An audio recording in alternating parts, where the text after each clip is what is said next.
La investigación histórico-política que voy a compartir con usted no es la explicación a todo, pero es parte de lo que se está cocinando para el Perú y para los peruanos. Comienza con el triunfo de la Revolución Cubana y la llegada de la Guerra Fría. ¿Eso es cierto? Desde la caída del comunismo en Europa, la amenaza de una agresión nuclear desde Cuba se acabó para los Estados Unidos. Entonces, ¿cuál ha sido la estrategia de Fidel Castro? ¿Cómo ha logrado seguir siendo un enemigo importante de Norteamérica? Castro ha respaldado, financiado y alimentado todos los movimientos guerrilleros, subversivos, las guerrillas y las insurrecciones a lo largo y ancho de América del Sur. El negocio de Fidel Castro han sido las guerras internas. Pero el verdadero inspirador de las guerrillas y de los movimientos subversivos en nuestro continente no ha sido ese barbudo longevo que heredará a su hermano el poder, ni la figura emblemática del Che Guevara. El hombre clave, el creador de las insurrecciones, fue el cubano Manuel Piñeiro, conocido en la isla como Barbarroja. Y aunque Barbarroja es el menos conocido de los guerrilleros de Castro, fue el más astuto, el más peligroso, el jefe del G2, que después se llamaría el DGI, el organizador de las guerrillas latinoamericanas, es decir, el jefe del Servicio de Inteligencia de Cuba. Piñeiro, o Barbarroja, organizó el aparato de inteligencia de Cuba y formó a todos los agentes del servicio de contrainteligencia de ese país. Él y sus hombres fueron entrenados por agentes de la Stasi, el servicio de inteligencia de la desaparecida Alemania Oriental, la Alemania comunista. Los agentes del Stasi, herederos de la inteligencia nazi, se hicieron famosos en el mundo por ser expertos en sabotaje, en chantaje sexual, en secuestros e infiltración de agentes, en interceptaciones telefónicas. Tremenda escuela, la Stasi. Piñeiro participó plenamente del poder en Cuba. En la foto aparece con Fidel Castro y Raúl Castro y con Vilma Espín, la mujer de Raúl, pero siempre guardando perfil bajo. ¿Por qué? No solo porque era el jefe del espionaje y el contraespionaje cubano, también porque era el jefe del Departamento América del Comité Central del Partido Comunista de Cuba, la organización que se ha encargado de extender la revolución a todo el continente. Así, Fidel Castro concentró en un solo hombre los secretos del espionaje, la inteligencia y el mando político de la subversión en toda América Latina. Piñeiro se encargó de la exportación de las guerrillas. Sí, ese fue el secreto de Castro. Eso fue lo que hizo poderoso a Fidel e importante a la pequeña isla de Cuba, su calidad de exportación de guerrillas y de movimientos subversivos. Y estos movimientos y estas guerrillas eran controladas por Cuba. Y Cuba negociaba a partir de ellas y las utilizaba de acuerdo a sus intereses. Piñeiro mandó al Che Guevara a Angola y a Bolivia. Financió y entrenó a Javier Heró, a Lobatón, a De la Puente Uceda en el Perú de los años 60. Patrocinó a Allende en Chile, aunque a Fidel le molestó el método usado por el chileno, la democracia y las elecciones para llegar al poder, y lo boicoteó desde adentro con la ayuda del MIR chileno, asesorado, por supuesto, por el Departamento América que comandaba Barbarroja. Los fracasos no lo amedrentaron. La muerte del Che en 1967 y la caída de Allende en 1973 fueron capitalizados por Barbarroja y su Departamento América. Manuel Piñeiro tomó cada vez más poder. La presencia en Cuba de un gran número de chilenos que huían de la dictadura de Pinochet, la de los argentinos y uruguayos que llegaban a La Habana huyendo de sus propios fracasos, significaron una nueva oportunidad para las guerrillas que la inteligencia cubana diseñaba. La insurgencia de los sandinistas en Nicaragua y la aparición del Frente Farabundo Martí de Liberación Nacional en El Salvador le abrieron otras puertas. A fines de la década del 70, Barbarroja recibió el encargo de Castro de reforzar el Comité América del Comité Central, conocido como el Comité América. Con sus agentes y con los sudamericanos refugiados en Cuba, Piñeiro formó un grupo élite para apuntalar a los sandinistas. Los jóvenes latinoamericanos que habían llegado refugiados a Cuba acababan de recibir el entrenamiento del Stasi y su ímpetu se sumó a la experiencia de los veteranos cubanos.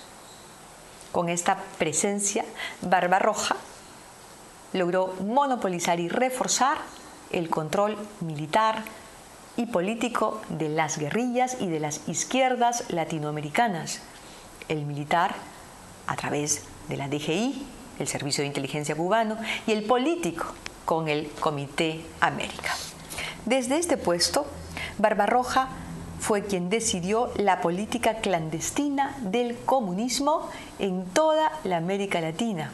Ahí está Barbarroja ya después de tantos años en el poder, ¿verdad?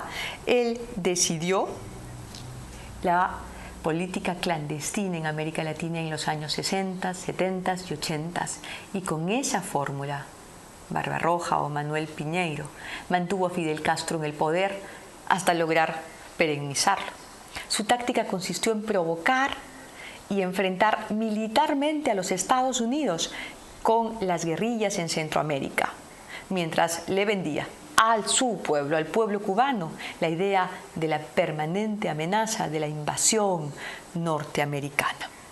Con el triunfo de la revolución sandinista en Nicaragua, Piñeiro aumentó su poder y el empate que logró con el ejército del Frente Farabundo Martí en El Salvador, que llegó a contar con un 50% del respaldo popular, terminó de encumbrarlo.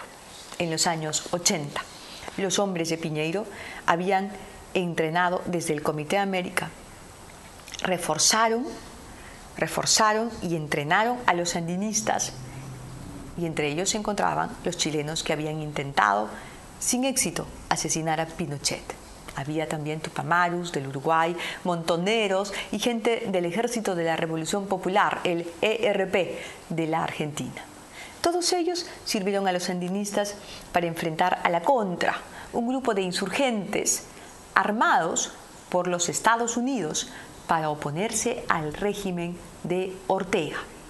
Estos extranjeros, refugiados y entrenados en Cuba, fueron organizados en lo que se llamó la Dirección Quinta del Ministerio del Interior de Nicaragua, comandada por Tomás Borge. Ahí lo ve usted. Y este señor es el actual embajador plenipotenciario de Nicaragua en Ecuador, Bolivia y Perú. ¿Y dónde radica, dónde vive Tomás Borge? Aquí, en el Perú. Y desde aquí coordina los intereses del eje cubano. La Quinta intentó matar a Edén Pastora en Costa Rica. Pastora había luchado contra la dictadura de Somoza, pero se oponía a que los sandinistas, una vez logrado su objetivo, se declararan marxistas y comunistas y se hicieran del poder. En el atentado que pretendió acabar con la vida de Pastora y del que Pastora se salvó, murieron 8 periodistas. La Quinta también asesinó a Somoza en Paraguay y a su comandante más leal, el comandante Bravo, en Honduras. La Quinta se encargó del trabajo sucio de los sandinistas en el extranjero. Uno de los integrantes de la Quinta y testigo vivencial de esta parte de la historia de Centroamérica es Jorge Macetti, el hijo de un argentino del mismo nombre que murió tratando de armar una columna guerrillera en el norte de su país, al mismo tiempo que el Che lo hacía en Bolivia. Después de la muerte de su padre, el jovencito Masetti fue llevado a Cuba y se convirtió en el protegido de Barbarroja. Allí Masetti se casó con la hija del coronel Antonio de la Guardia. Pocos años después, su suegro fue fusilado en Cuba, acusado de traición al Partido Comunista. Los hermanos Castro los acusaron, a él y a su hermano gemelo, eran los mellizos de la Guardia, de haber sido los beneficiarios del tráfico de diamantes que hacían los cubanos apostados en Angola. Pero lo cierto es que las ganancias de ese tráfico iban a parar al ejército cubano. Varias publicaciones serias, muy serias, sostienen que el gobierno de Fidel echó como narcotraficantes a los hermanos de la Guardia para tapar un escándalo internacional. Todos sabían que ese era uno de los negocios con el que se financiaban las Fuerzas Armadas Revolucionarias al mando de Raúl Castro.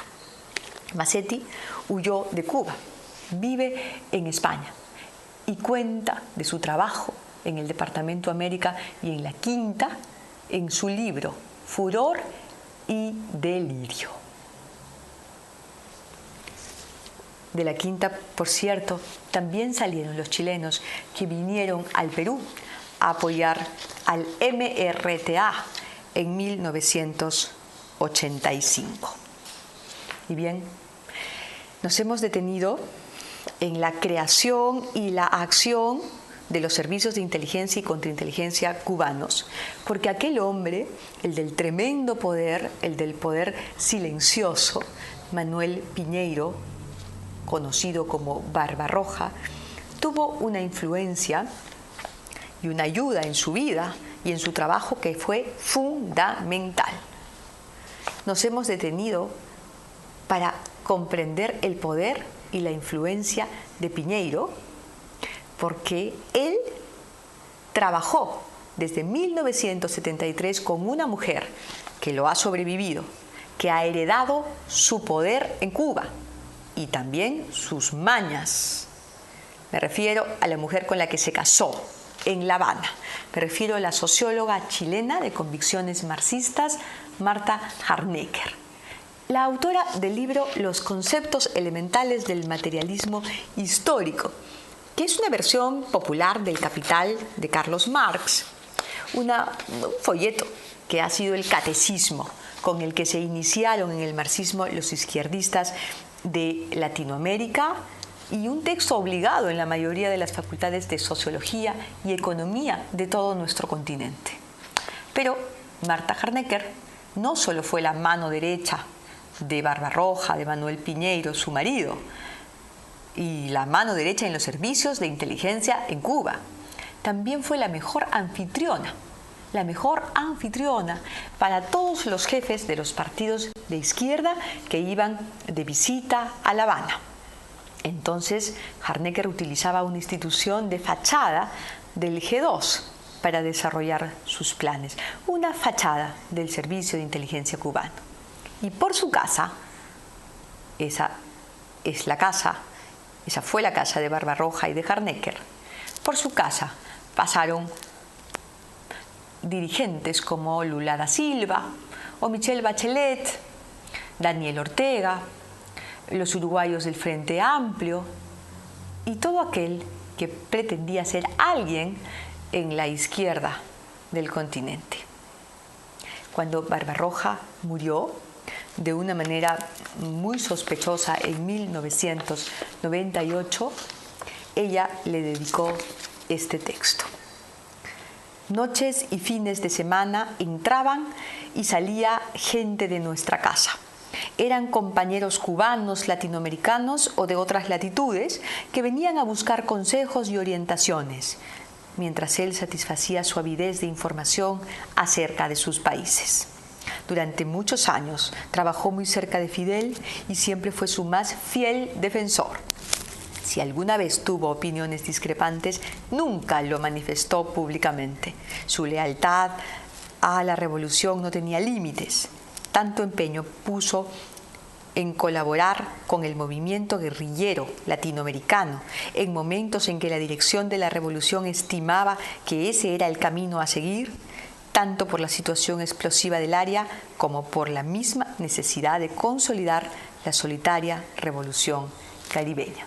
Escrito por Marta Harnecker en La Habana el 14 de marzo de 1998. Esas fueron las palabras con las que homenajeó Marta Harnecker a su marido y su jefe, el jefe de los servicios de inteligencia de Cuba, Barbarroja, o Manuel Piñeira. Muy bien, mañana vamos a hablar de ella, de la heredera de Barbarroja y del alcance y la preponderancia que tiene ella, Marta Harnecker, en el eje de Castro. Hoy hemos hablado de los servicios de inteligencia cubanos, de su cerebro gestor, de su habilidad y del secreto de su poder. Mañana hablaremos de su viuda y colaboradora acérrima, del actual cerebro gestor del socialismo del siglo XXI. Así es, Marta Harnecker es ahora la mujer más poderosa de Venezuela, la que le ha lavado la cara y el cerebro a Hugo Chávez frente a los izquierdistas de América Latina que antes lo despreciaban por cachaco y mandón. Mañana le contaré cómo llegó Harnecker a Chávez y cómo desde el Hotel Hilton de Caracas mueve los hilos de todas las marionetas que sirven y operan para los intereses cubanos en América Latina. Y el Perú, desgraciadamente, no es una excepción. Muy bien. Un gran partido que lo forma en su país, ¿no es cierto? No. El gran partido, la gran ambición de la socióloga chileno-cubana venezolana, de los hermanos Castro, de los hermanos Ortega en Nicaragua, de Hugo Chávez, de Evo Morales, de el presidente Correa en Ecuador. El gran partido es latinoamericano. Y cuando hablamos del eje de Castro, del eje de Cuba, estamos hablando en serio. Estamos hablando de un movimiento que comienza en Cuba, que gana experiencia, gana mucha experiencia y empieza a conquistar y a ganar ya no solamente adeptos, también países, naciones. Muy bien. El objetivo nuestro es que usted conozca, que usted sepa, que usted pueda decidir en base al conocimiento.